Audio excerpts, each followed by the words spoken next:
Assalamualaikum teman-teman semuanya. Welcome to my video. Di video kali ini teman-teman aku pengen coba bahas tentang gimana caranya ngejawab pertanyaan yang diajukan ketika kita lagi interview kerja. Karena oh iya, aku juga pengen bilang makasih banget nih teman-teman atas antusiasnya di videoku yang kemarin yang ngebahas tentang cara dapat kerja sebelum wisuda. Aku nggak nyangka sih antusiasnya bakal setinggi ini. Makasih banget ya. Dan kemarin tuh kan aku sempat bikin polling gitu di IG, apa sih, kayak aku tuh nanya bikin gak nih video yang selanjutnya kalau misal mau bikin, pengen bahas tentang apa. Nah ternyata banyak banget nih yang request tentang gimana caranya ngejawab pertanyaan ketika kita lagi interview kerja. Nah, sedikit intermezzo teman-teman, sejak aku lulus kuliah tahun 2020 kemarin sampai terhitung hari ini di Maret 2021, aku tuh kurang lebih udah pernah ikut seleksi rekrutmen di 6 sampai 8 perusahaan yang berbeda gitu. Nah, tiap kali di proses interview itu aku perhatiin pattern dari pertanyaan-pertanyaan yang diajukan sama HRD, dan ternyata itu kurang lebih sama gitu, nggak beda jauh. Yang apa ya, hal yang digali oleh HRD maupun user dari calon kandidat atau calon pegawai perusahaan itu nggak beda jauh gitu pertanyaan-pertanyaan yang diajukannya. Makanya di video ini aku pengen sharing tentang pertanyaan-pertanyaan yang paling banyak ditanyain ketika interview, dan juga insya Allah aku bakal kasih tips-tipsnya juga gimana teman-teman untuk ngejawab pertanyaan-pertanyaan ini gitu. Jadi yuk langsung aja. So teman-teman, suatu perusahaan kalau misal mereka lagi hiring, lagi open recruitment atau lagi nyari kandidat baru untuk mengisi posisi yang kosong di perusahaan mereka, itu kan biasanya ada beberapa tahap seleksi gitu ya yang ditentukan sama perusahaan gitu, yang harus dilewati sama calon kandidat ini. Nah, salah satu proses seleksi yang paling umum adalah seleksi interview. Jadi nantinya setelah barangkali biasanya ada tahapan seleksi berkas, kemudian psikotes dan lain sebagainya, itu tahap selanjutnya adalah tahap interview. Nah, di tahap interview sendiri teman-teman biasanya ada dua jenis. Yang pertama ini ada interview HR, yang kedua ada interview user. Untuk interview HR sendiri ini biasanya HR tuh bakal lebih ke ngeliat background kita gitu, apakah background kita ini background yang kita miliki, entah background pendidikan maupun pengalaman yang kita miliki, sesuai sama kebutuhan atau enggak. Nah, yang selanjutnya ini ada interview sama user. Interview user ini adalah interview yang dilakukan sama calon atasan kita nantinya. Jadi ketika kita lolos, kita masuk ke perusahaan tersebut, kita akan bertanggung jawab atas kinerja kita terhadap si user ini gitu. Jadi umumnya ada dua tahapan gitu ya. Tapi ada beberapa juga perusahaan yang interviewnya tuh ada sampai 3 atau 4 tahap. Kayak aku kemarin itu ada 3 tahap. Yang tahap terakhir ini ada interview sama direktur atau sama CEO-nya langsung, karena aku kan startup ya kemarin. Nah, jadi tiap perusahaan sebenarnya beda-beda sih alur proses rekrutmennya tuh kayak gimana. Nah, di video kali ini teman-teman aku pengen bahas tentang pertanyaan-pertanyaan yang sering banget ditanyain di dalam interview, entah itu interview user maupun interview HRD. Ya benar. Ya benar ya, interview user maupun interview HRD. Pertanyaan yang pertama adalah ketika teman-teman baru pertama masuk nih ke ruangan interview atau maupun interview melalui online, biasanya sebelum interview dimulai teman-teman diminta untuk memperkenalkan diri. Kayak oh iya, sebelum kita mulai silahkan perkenalkan diri Anda gitu. Nah, ini hal yang pasti sih, pasti di semua interview teman-teman terlebih dahulu diminta untuk memperkenalkan diri. Nah, kalau tips dari aku teman-teman, ketika diminta untuk memperkenalkan diri, perkenalkanlah diri teman-teman itu sesingkat mungkin, tapi poinnya semuanya dapat. Sebenarnya kalau misal HR maupun user nanyain tentang diri kalian, minta kalian untuk memperkenalkan diri, itu bukan berarti mereka pengen tahu background keseluruhan kehidupan kalian gitu. Biasanya nih kalau apalagi anak-anak fresh graduate, kesalahan-kesalahan yang umum terjadi adalah mereka dalam memperkenalkan diri itu menyebutkan hal-hal yang sebenarnya nggak terlalu penting. Contohnya kayak mereka nyebutin nama saya Ana, saya anak kedua dari 2 bersaudara, saya asal dari gini, bapak saya suku Jawa, ibu saya suku mana gitu. Nah, itu hal-hal kayak gitu tuh nggak perlu ya teman-teman untuk diperkenalkan dalam interview. Untuk menjawab pertanyaan perkenalan diri ini, teman-teman cukup menjawab dengan perkenalkan nama, background pendidikan, kemudian background organisasi, barangkali ada organisasi dan kepanitiaan, dan juga pencapaian-pencapaian yang kalau misal teman-teman ada gitu. Contohnya gini, oh iya, sebelum ngejawab pertanyaan tentang perkenalan diri ini, saran dari aku teman-teman, be nice gitu ya. Ucapkan terima kasih terlebih dahulu karena sudah diberikan kesempatan untuk ikut di interview ini. Kayak baik Bapak Ibu, sebelumnya saya mengucapkan terima kasih atas kesempatan yang sudah diberikan. Perkenalkan, nama saya Rodoto Jana, saya 21 tahun. Untuk background pendidikan sendiri, saya merupakan sarjana ekonomi dari jurusan Manajemen Keuangan Syariah UIN Sunan Gunung Jati Bandung. Dan teman-teman bisa ceritain di situ kayak background organisasi, pengalaman magang, pencapaian-pencapaian dan lain sebagainya gitu. Tapi kalau saranku perkenalannya singkat aja tapi poin-poinnya dapat gitu, nggak usah terlalu detail juga gitu. Tipsnya apa ya, udah sih kayaknya kalau untuk perkenalan diri cukup itu aja. Kemudian pertanyaan yang paling sering ditanyain selanjutnya adalah tentang kelebihan dan kekurangan yang dimiliki. Nah biasanya pewawancara tuh suka nanyain coba sebutkan kelebihan dan kekurangan yang kamu miliki gitu ya. Nah sebenarnya ini di pertanyaan ini interviewer tuh pengen ngeliat gitu kalian itu mengenal diri kalian dengan baik atau enggak. Biasanya kan kayak kita tuh kayak saya sendiri gitu ya, ngerasanya saya paham kelebihan saya tuh ini, tapi kadang jarang ada orang yang paham tentang kekurangan dirinya itu apa aja. Makanya ini juga harus teman-teman siapin ketika mau wawancara kerja. Teman-teman harus dibikin list nih kekurangan yang teman-teman punya itu apa aja, kelebihannya apa aja. Nah dalam menyebutkan kekurangan dan kelebihan ini, kalau saran dari aku, sebutkan kekurangan dan kelebihan yang emang relevan sama posisi yang teman-teman lamar. Contohnya waktu itu aku apply sebagai seorang finance gitu ya, maka aku menyebutkan, tapi ini nggak boleh bohong juga sih ya, jangan sampai teman-teman nyari-nyari kelebihan yang sebenarnya di situ nggak ada di diri kalian, itu jangan sampai kayak gitu ya. Contohnya gini, teman-teman, waktu itu aku apply untuk posisi finance, maka aku menyebutkan bahwasanya salah satu kelebihan saya adalah saya merupakan seorang yang teliti. Nah, ketika teman-teman menyebutkan kata teliti, ketika saya menyebutkan kata teliti, tambahin juga kayak kenapa teman-teman klaim, kenapa gimana ya? Ketika saya menyebutkan bahwasanya saya merupakan seorang yang teliti, itu harus didukung juga sama data, sama pengalaman. Maksudnya kayak ketika saya menyebutkan saya merupakan seorang yang teliti, itu jangan asal klaim, teman-teman harus nyebutin juga case yang pernah teman-teman pecahkan, dan itu karena ketelitian kalian masalah tersebut terpecahkan gitu. Contohnya kayak dulu nih di kepanitiaan saya pernah begini. Nah karena saya memiliki ketelitian ini, makanya masalah ini bisa terpecahkan gitu. Contohnya ya, untuk yang fresh graduate atau untuk yang teman-teman yang udah punya pengalaman kerja, bisa nih dikasih contoh di perusahaan yang sebelumnya pernah ada masalah seperti ini, kemudian karena saya merupakan seorang yang teliti, saya mencoba memecahkannya dengan begini gitu. Teman-teman bisa jelasin di situ. Kemudian untuk poin kekurangan sendiri di sini teman-teman bisa menyebutkan kekurangan, tapi kalau misal saran dari aku, ketika menyebutkan kekurangan, teman-teman juga harus menyebutkan gimana atau hal apa yang teman-teman lakuin untuk mengatasi kekurangan tersebut. Jadi kayak jangan cuma nyebutin kekurangan doang gitu, tapi disebutin juga hal-hal apa aja yang teman-teman lakuin untuk menutupi kekurangan tersebut. Kayak contohnya gini, sebenarnya saya ini seseorang yang sedikit pelupa, tapi saya mengatasinya dengan kemana-mana saya selalu membawa notes untuk mencatat apa saja yang harus saya lakukan dan lain sebagainya. Itu contohnya salah satunya aja ya.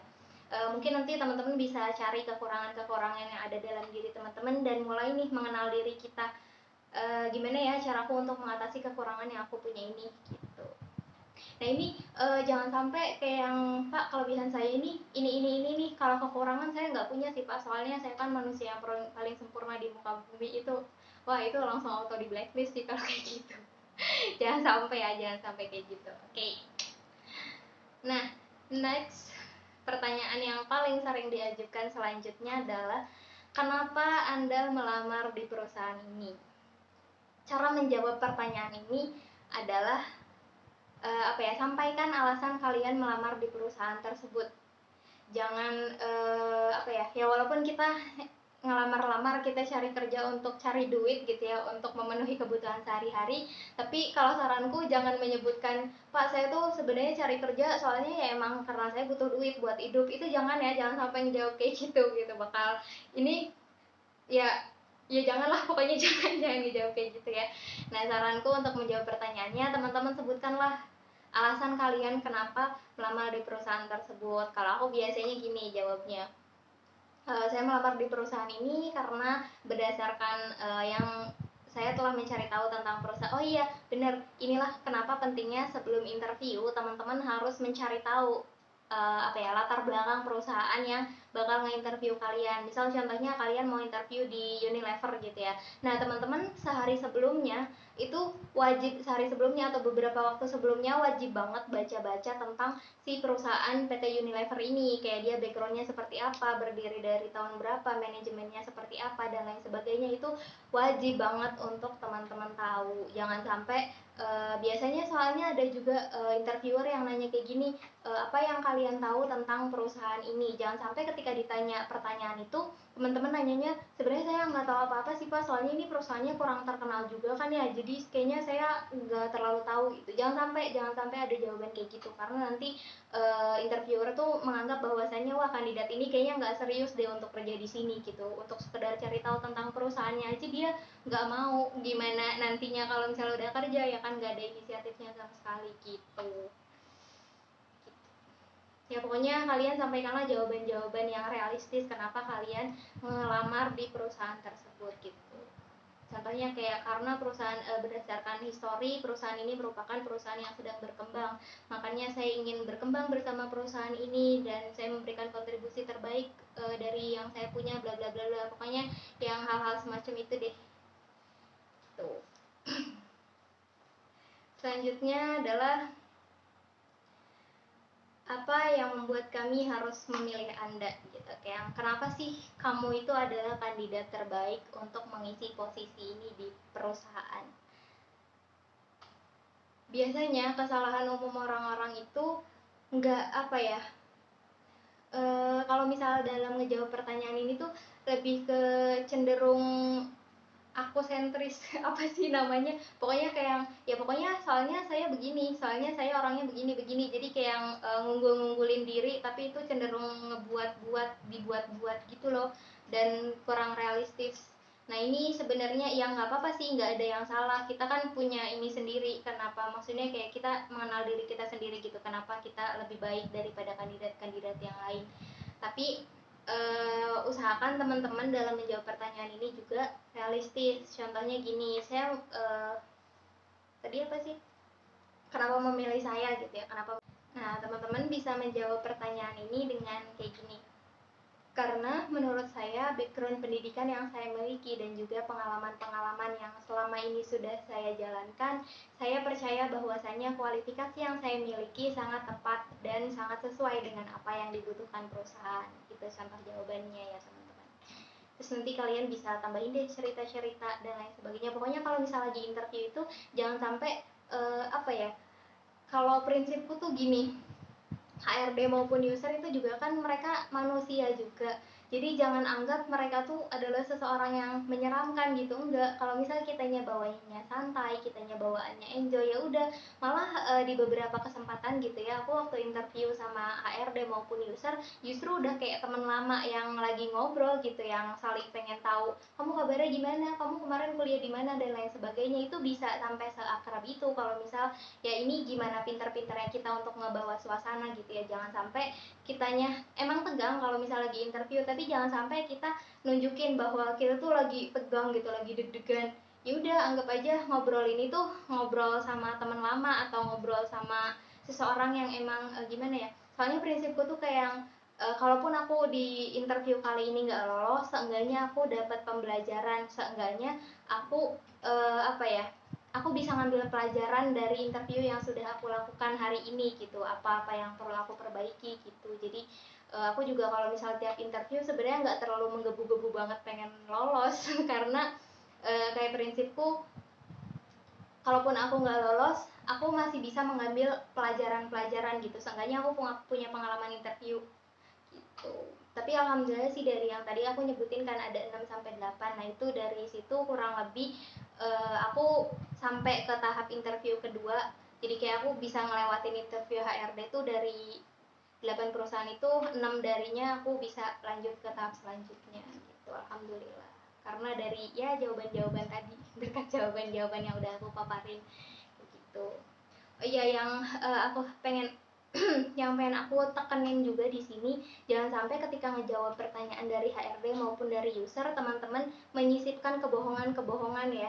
Kayak yang contohnya menyebutkan pengalaman organisasi yang sebenarnya teman-teman nggak pernah di organisasi tersebut, ataupun menyebutkan pengalaman kerja yang sebenarnya teman-teman nggak pernah ada di sana. Itu hindarin kebohongan-kebohongan seperti itu, karena kebohongan itu bakal jadi bumerang untuk diri kalian sendiri ya. Jadi kayak ya kita main cantik tapi harus jujur juga, nggak boleh menambahkan bumbu-bumbu yang kebohongan-kebohongan semacam itulah. Kita juga kan kerja pengen cari berkah ya teman-teman. Kalau misal di awal aja udah bohong, gimana mau berkah gitu kan ke depannya, ya nggak sih gitu. Terus selanjutnya apalagi ya,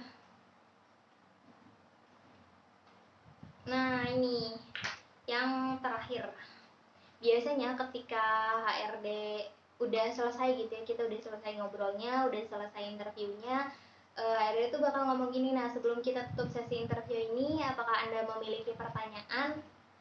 Nah, ketika ditanya kayak gini, ya walaupun teman-teman sebenarnya nggak pengen nanya apa-apa, tapi kalau saranku tanya gitu, seenggaknya satu pertanyaan, karena ini tuh bisa menunjukkan bahwasannya teman-teman tertarik sama perusahaan tersebut.